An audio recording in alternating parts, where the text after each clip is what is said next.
Right. Hello and welcome Just a Family. This is giving you something to talk about, or Just a Live TV as I like to call it. I'm your host, Melissa Krechler.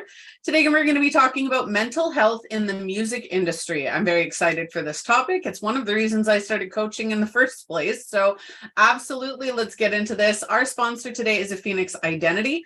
If you want a rock solid understanding of your own emotional and mental health, not just a textbook answer, but specific and unique to you, go and set up a clarity session with Phoenix Identity. Link in the description. If at any time you want to get involved in this conversation, please feel free to join in the conversation, type in the comments, ask any questions. Whether you were live or you're catching the replay, either one, get involved and ask away. I'm going to hand it over to our guest speaker. Would you like to introduce yourself, Kiara? Yeah. Hi, everyone. I'm Kiara Laetitia. I'm a rock singer, artist manager, and coach. I've been doing this for close to 20 years now. And I'm a huge mental health advocate as well, because I've been suffering from depression and panic attacks since I was 18. Survived depression and still handling panic attacks, but it's part of my daily life. And I noticed that mental health is not taken care of too seriously in the music industry. Well, in many industry, but especially in music industry. And I'm trying, to do my best and what I can to help out and do what I can. Yeah. Absolutely. And that's commendable. We all should be doing our part in helping out in whatever way we can with mental health. Mental health, and this is not a dig towards the mental health professionals out there of today's age, but I think it's outdated. And I've said it a lot in the podcast, in the talk show, in my own everyday life, that mental health teachings are outdated. We are not living a current, more modern model of what mental health should look like or could look like. So I want to tell everybody my story really quickly on why I started coaching. And this isn't a promo. This is literally just, it goes hand in hand with what we're talking about today. So I'm fixing my chair right now. When I first started coaching, my oldest son, who is now 21 this year, was going through issues. He was about 13 at the time, and he was going through some issues. I was going through some issues. And I had gone out and I was doing a spiritual convention, and I was doing readings and inspiring content at that. And I had a couple other young girls who were roughly about the same age as my son at the time come up to me for a reading, and were left crying by the end of the reading. And I had gone back. It was a 3-day event.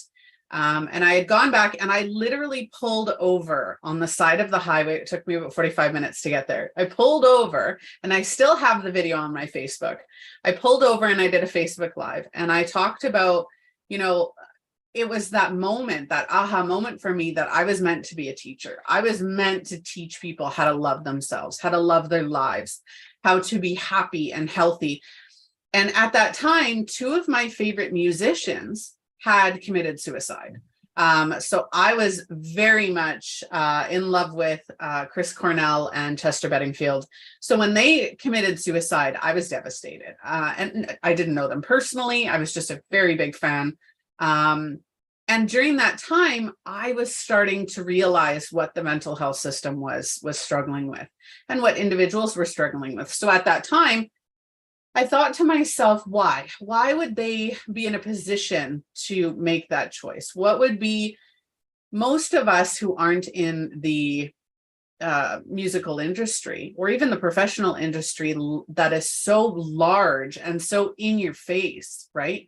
Have this idea that if somebody walks up to you, or if you see a musician or an actress or somebody really high profile, and I'm going to, Kourtney Kardashian, because at the time she had made a comment on one of their episodes that, I have everything, but I'm not happy. Mm-hmm. Right. And so it really got me thinking, what is that?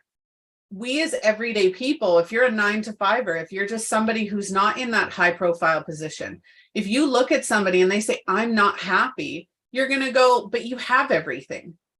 You have money, you have this, you have that. we situationally shame people who Mhm. have what we don't, right? True.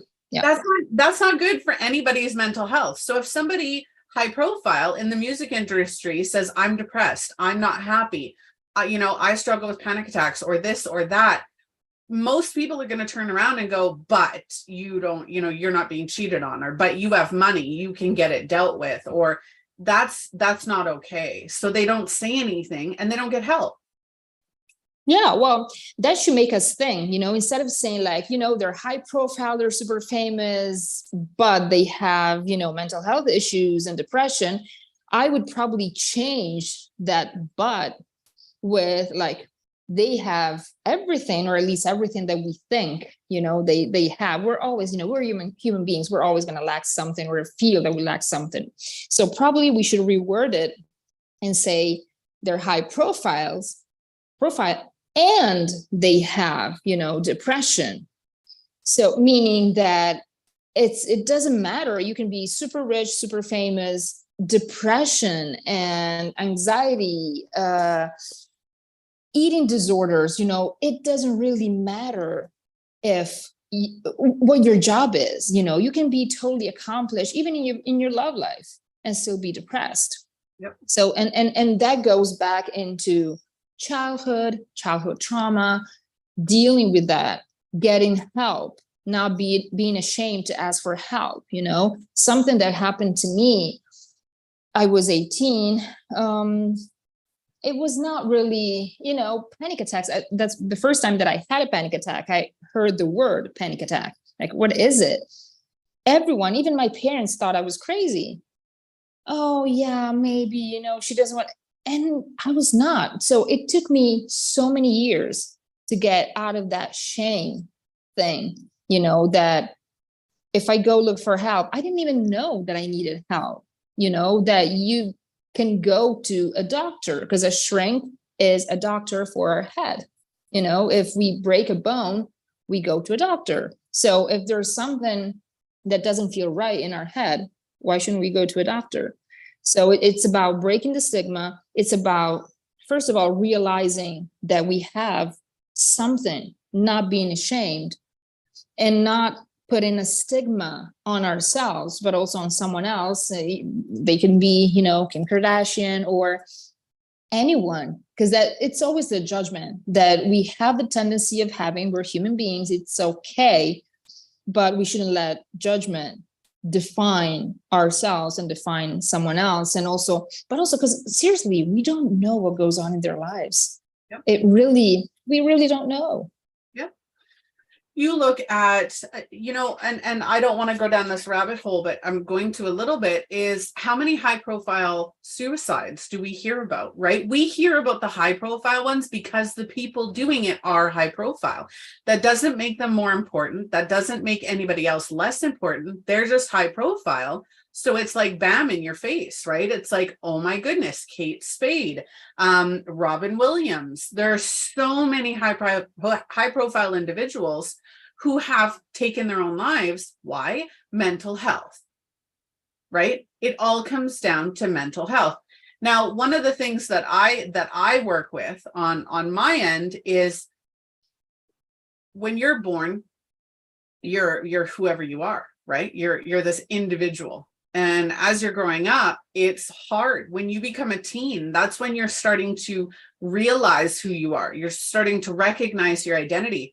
But then you've got people going, oh, no, that you shouldn't be like that, or you shouldn't express yourself that way, or you can never be an artist because you'll be starving for the rest of your life, whatever that looks like, right? We have all of the peer pressure, all of the input and expectations of society, parents, peers, all of that. So our identity doesn't get formed based on necessarily who we think we are, but who everybody else thinks we are. And as we get higher up, so I go from being Melissa to Tom's wife. Then I'm this person's mom, right? Yes. I'm Bella's mom, Haley's mom, right? I'm the mom to all of these children now. I'm not Melissa anymore, right? And we forget who we are.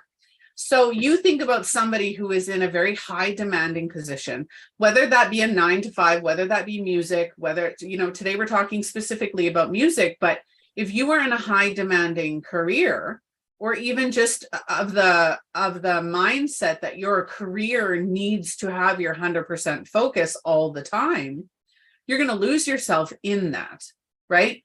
Then if you are in a high profile position where everybody sees your face and you have to have this persona, or this professional aspect of you that everybody else is going to see, you kind of lean more into that, right? And everybody's questioning everything that you do. Everybody's questioning who you are. If you go out and buy a Starbucks, they're going to be like, why are you spending so much money on Starbucks? Oh my God, they love Starbucks, right?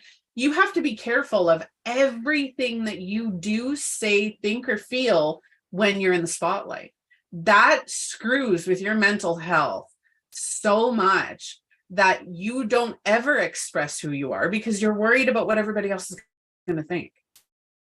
Yeah, I absolutely agree. And what hit home here was when you mentioned, about becoming a wife, becoming a mother, becoming someone to someone else. We have this definition of ourselves, and instead of myself being Kiara, I'm Kiara, rock singer, artist manager, and coach. Well, it's fine. It's what I do. But at the same time, who are you? Who is Kiara? Deep down. So I'm not. Yeah, I'm someone's sister, I'm someone's girlfriend, I'm something to someone, but who am I?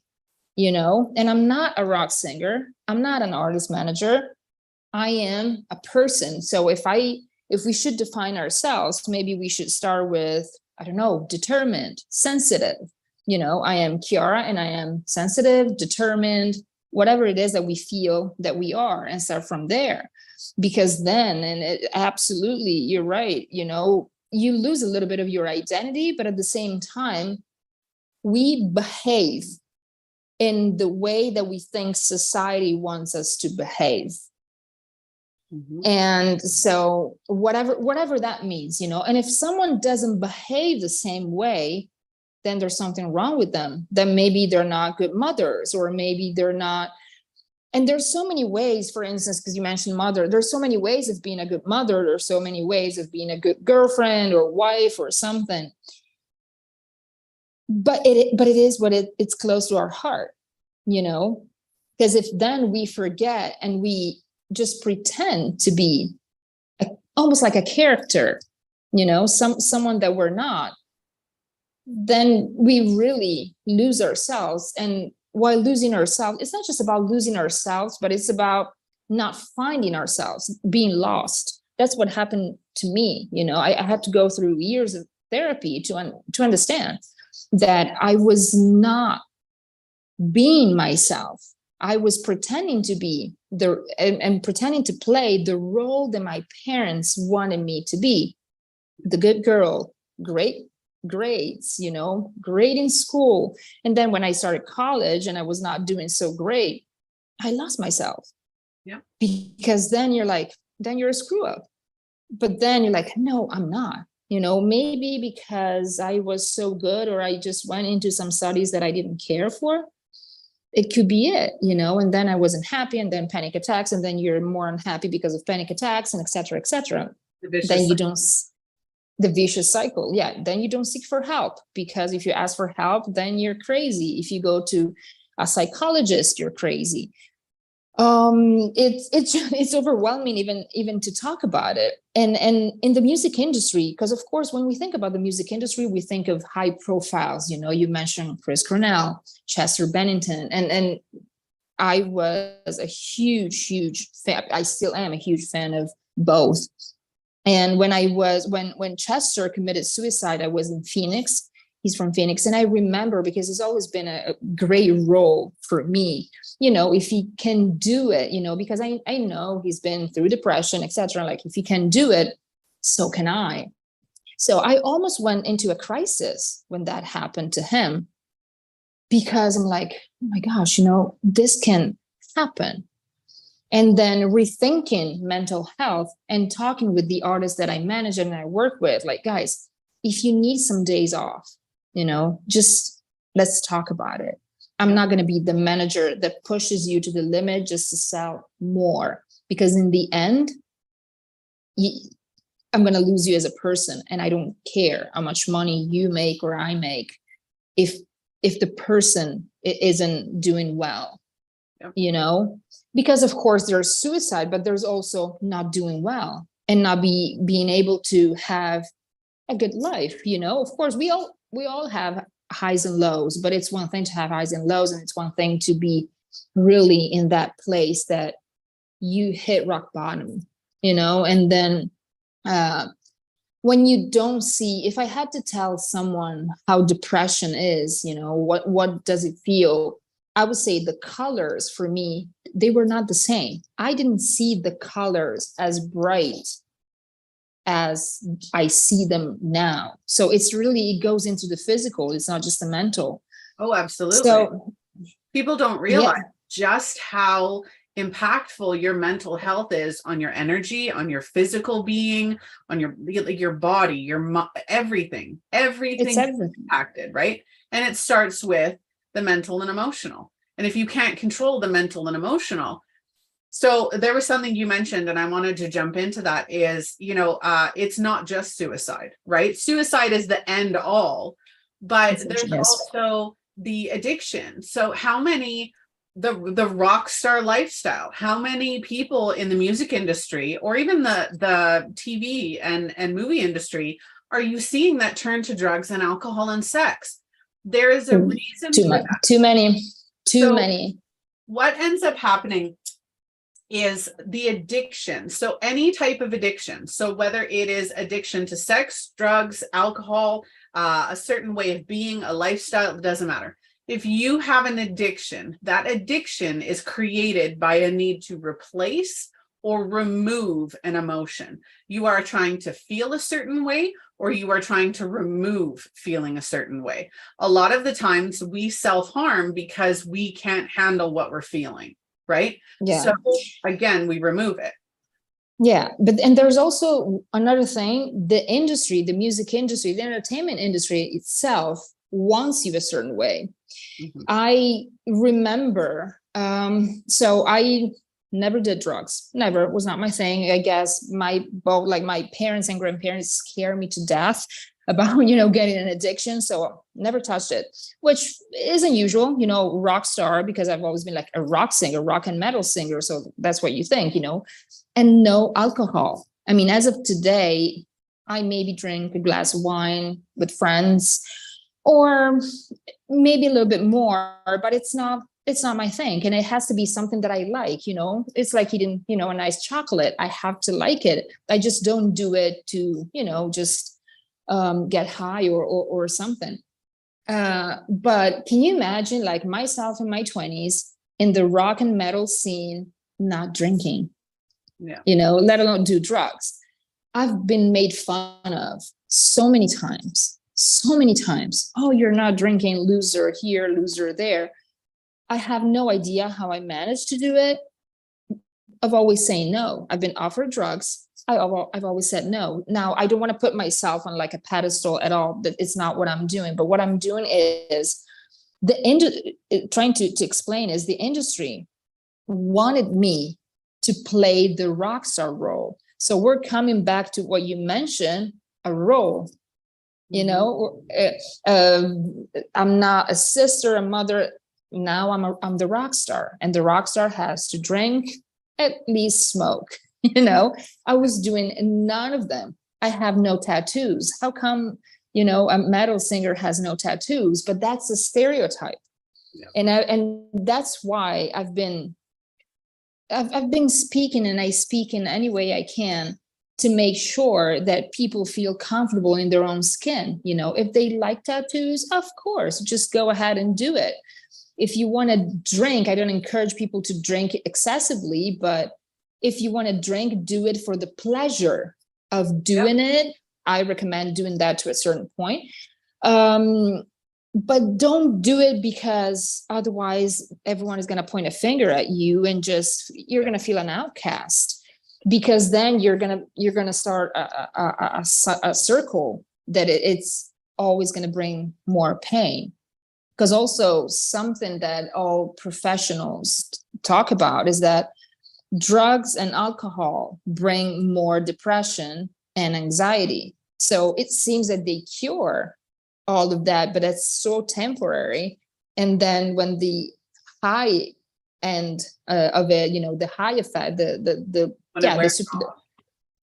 when it wears off, you feel even worse, and then you feel that you need more of that to get on with your life.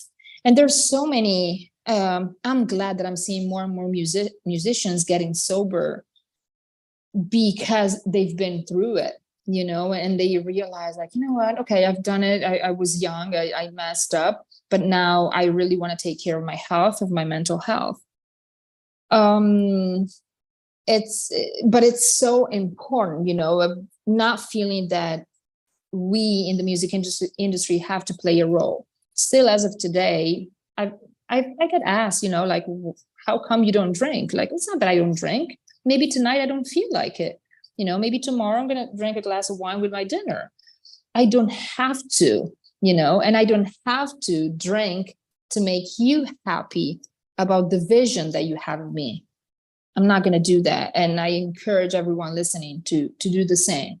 Don't be scared, especially younger generations. Don't be scared to speak up and just say, no, it doesn't feel right for me. Who cares? I've never been a huge alcohol. Don't get me wrong. I've been drunk. I'm not going to lie. I've been drunk, right? I was young and I experimented, but drinking was never something that I was really, really into. I have been addicted to drugs. Absolutely. I was addicted to drugs in my early 20s, late teens. And I know what the feeling is, right? And I know for me, it was the confidence boost. It was the comfort. And yeah, it was absolutely, I was trying to feed something.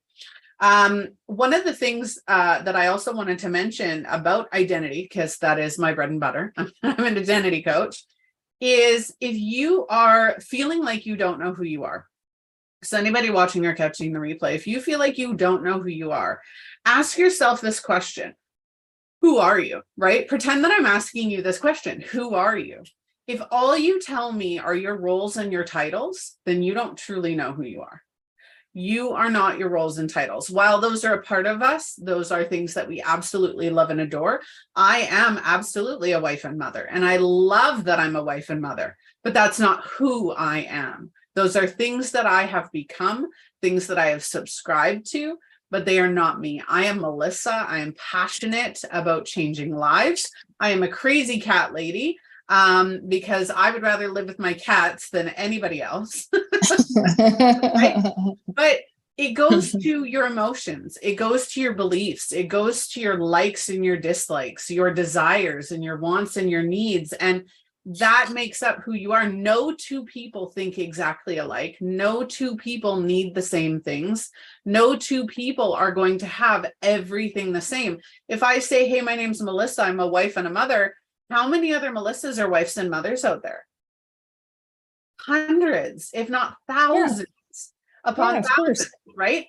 I'm not, that doesn't make me uniquely me. That doesn't make me, there is literally, so my maiden name, there is literally another Melissa with my maiden name in Canada that I know of. There's at least one, right? And even first name, middle name, last name, right? I'm unique now. There is no other Melissa Krechlers in all of the world. So I am unique in that. And I love it because it makes me feel unique. It makes, I hated my maiden name. But it is, your identity is not tied up in being a rock star. That is something you enjoy and you love doing, but it's not who you are. Yeah, absolutely. Yeah, it's not who you are, but seriously, and you said it right. It's like, if you attach yourself like, okay, I am Kiara, I am a rock singer, this and that, then I don't know who I am. if I don't truly know myself. And then once, and I did the same, I started asking myself these questions. You start asking yourself these questions like, who am I? Okay, let's start. I don't know. Okay, let's start from, what do I like? Okay, I like music, I like movies, and I think, we can start from there. And then you can, I don't know, just write it down on a piece of paper, and then you can go deeper once you find out what you like. And then what type of people do you like to hang out with? And then you find out more about who you are, what you like to do. And then, which is, maybe it's the same thing about your job, what you do, but it could also be something different, and that maybe it is a way of discovering that, okay, maybe you're not doing the job that you're supposed to do, or maybe you're doing a job that you're supposed to do, but still you're someone else. Yeah. One of the things I wanted to jump in there for anybody who asks yourself that question. And if your answer is, I don't know what I like, there's nothing wrong with that.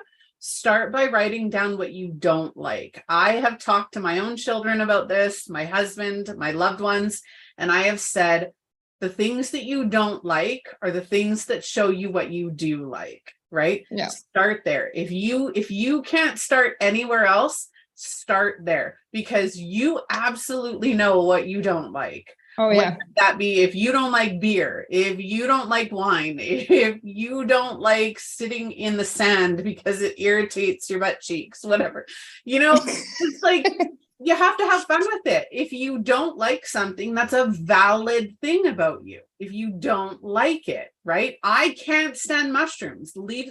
Unless they're magical. Oh, I love them. My husband loves mushroom. I can't stand mushrooms. I will not eat them. I can't even stand the smell of mushrooms. I will make them for him, but I don't like them, right? My husband likes calamari. I don't like calamari. Well, will I kiss him after he eats it? Absolutely. But I don't like it. I'm not going to eat it. So it's finding, people think that what we don't like, the negatives, those are important. Stop hiding from them. There are going to be negative experiences for anybody. Nobody. It doesn't matter how high profile, how rich, how successful you think somebody is, they have issues. There are negativity in their life. They are not safe from it. Start accepting and acknowledging that. And I don't mean accept it by going, oh, this is just the way it is. No, accept it and say, I really don't like doing that. I'm not doing this anymore, and change it. Yeah, absolutely. Absolutely. And you're totally right. And it takes a long time, sometimes. And I encourage, people to be patient, because I probably answers are not going to come right away. But it's the path of self-discovery. It's a fascinating one, and the more you find out about yourself, the more you want to know about yourself. And what I believe is that probably we're never going to fully discover ourselves ever. It's part of our journey, whether we're 40, 50, 60, 90, there's still stuff that we don't know. And also we're changing human beings. We're never going to be exactly the same. Our cells renew each day practically. So how can we expect to be exactly the same 2 years from now, 5 years from now, 10 years from now? It's part of growing. I'm not the same person I was 2 years ago. I'm not the same person I was 10 years ago, God forbid. But it was going on a path of, and in a way I'm grateful. So if there's more than one great things about panic attacks and my anxiety, it was that it helped me go deeper into myself, realize like, hey, you know what, Kiara, I'm sorry, you have an issue, probably more than one. What are you going to do about it? And so from there, it sounds simple. Of course it's not. But from there, you kind of dissect parts of you and start letting go of the baggage that you don't need. And maybe sometimes that baggage, you're like, you know what? I'm going to take a little bit of that baggage back again because maybe I need it, but then I don't anymore. Okay, you don't serve me anymore. So mental health and our brain is trying to tell us things. And sometimes if we don't listen, if we, just hide ourselves, then what's going to happen is it's going to tell us the hard way. Panic attacks, depression, it's going to come out somehow because we have to acknowledge that. So I do encourage people to look for help, and definitely don't be ashamed, but also don't think there's something wrong with them. It's just that probably they have been maybe even pretending that everything was right. Mm-hmm. That was my case as well. I was pretending my life was perfect. I was great in school. I had friends. I had a family. Okay, perfect. Well, I don't know. Then something happened. And what do? You acknowledge it and you just say like, okay, yeah, this is my mind telling me. Yeah. As soon as you said that, that's the one word that was replaying in my brain. When you start to acknowledge something, you take the power away from it. Mm-hmm. Right? If you're feeling down and you're feeling depressed, or you're feeling panic or anxiety, it controls you when you hide from it. It controls your actions because you're not talking about it. You're not getting help for it. You're not doing anything but trying to avoid it. That's giving it power. When you say, I have panic, I have anxiety, I have depression, I have bipolar, or I have schizophrenic, whatever you have going on, big or small, acknowledge it. When you acknowledge it, you take your power back. And that's, I think, the first step is acknowledging it. We need to start, as a society, as a whole, as individuals, we need to start acknowledging that shit happens. Shit happens. And everybody is going to be impacted by it in one way or another, everybody differently. And if you start to own it and you start to take control of it, that's when it actually starts to change. I taught my husband the rock star method, which is something I created. And I love that we're talking about rock stars because it's perfect. And what it is how to control your emotions. We get really caught up in our emotions. Like I said, they start to control us, right? Because we're trying to avoid them. We're trying to hide them. We're trying to ignore that they're not even there. And we give them our power.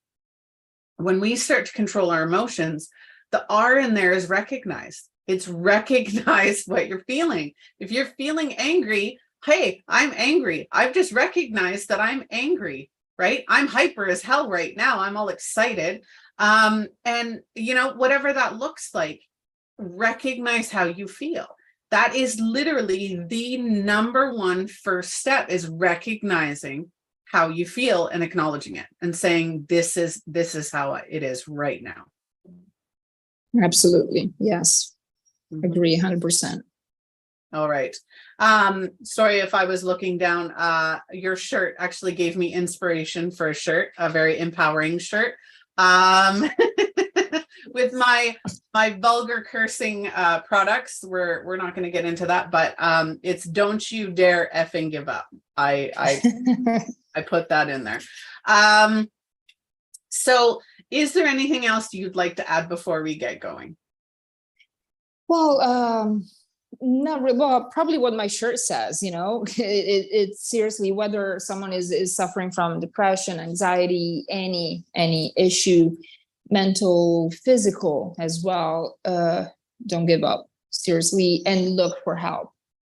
Doesn't matter what your family says. If they say like you're crazy, it doesn't really matter. Look for help. And also there are many, because a lot of people don't look for help because they think it's expensive. Sometimes it is, like going to a psychologist is expensive, but there's also alternatives in at least, well, I'm in Europe. So in Europe, I know there are some alternatives that are totally free. I'm sure there's stuff in Canada and the US as well, that it's free. Sometimes even talking to a friend, reach out to people. Don't be scared of people judging you, because if they judge you, it's their issue. Yeah, it's them. It's not your own. Yep. I'd like to add on that. It is them. If somebody has an opinion of something, it is 100% them. It has literally nothing to do with you. It is their opinion of what you're going through or anything. It's nothing to do with you. And when we start to realize that, it's life-changing. And then I can't remember what else I was going to say. So we'll just leave it at that. When you, like I had already said, when you start to take control, think about how much strength, how much power, how strong you are to, number one, be going through what you're going through, and number two, to ask for help. It takes more strength to ask for help than it does to stay stuck. Absolutely. But Absolutely. it takes less effort to get that help than it does to stay stuck. That's it's, if you stay stuck wherever it is that you are at, whether it's depression, whether it's anxiety, whether it's panic, if you're staying stuck in that moment, that is more draining, more exhausting, and it's not going to change unless you take those steps. So, all right. I hope this inspired anybody watching or listening, because that is the purpose of it. There is no shame. There is no blame. There is no guilt wherever you are, whatever you're doing, however you're feeling. Just put yourself first and ask for help, because that's on you. Thank you so much, Kiara, for joining me today. Thank you for having me. You're very welcome. If anybody would like to get in touch with Kiara, you can do so. Her links are in the description of this episode. Of course, you can find her at her website, Facebook, or Instagram, all, like I said, linked below. Go and check it out. Follow her, get in touch, and learn more about what she does and her journey through all of the stuff that she's got. She's got her book. She's got some other stuff. So go and check that out. Go and check out our sponsor, A Phoenix Identity. And get in touch with yourself. Build yourself a rock solid foundation where you can feel like yourself again, because that is the goal and the purpose. All right. Lots of love. If you would like to be a guest speaker, blogger, sponsor, or if you'd like to see a topic featured on the show, please reach out to us at justalivetv.com. Like, follow, and share. Get involved in the conversation. And can you imagine what the world would be like if we could change it one conversation at a time? So lots of love. See you on the next episode.